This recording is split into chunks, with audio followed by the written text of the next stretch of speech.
আগের ভিডিওতে দেখেছিলাম যদি কোনো সংখ্যা বাঁ দিকে সমান থাকে এবং ডান দিকের সংখ্যাগুলো যোগফল 10 হয় তাহলে কিভাবে করতে হয়। 3 7 21 এটাকে আমাদের গুণ করে নিতে হয়। এর পরের কাজ কি করতে হয়, এই যে সংখ্যাটা আছে 4, 4-এর পরের সংখ্যা কত 5, তাহলে এই 5-এর সঙ্গে এই 4টা গুণ করে আমাদের বসিয়ে দিতে হয়। 4 5 20।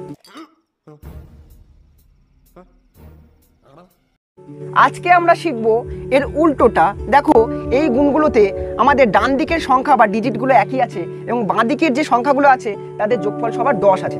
তাহলে এরকম থাকলে আমরা কিভাবে গুণটা করব।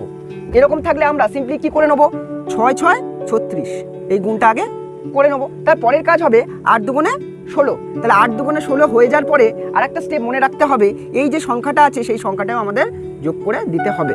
তাহলে 16 আর 6 যোগ করলে কত হয় আমাদের 22। তাহলে এখানে আমাদের লিখে দিতে হবে কত 22। আমি একটা অঙ্ক হোমওয়ার্কের জন্য দিলাম, এর উত্তরটা কমেন্টে জানিও।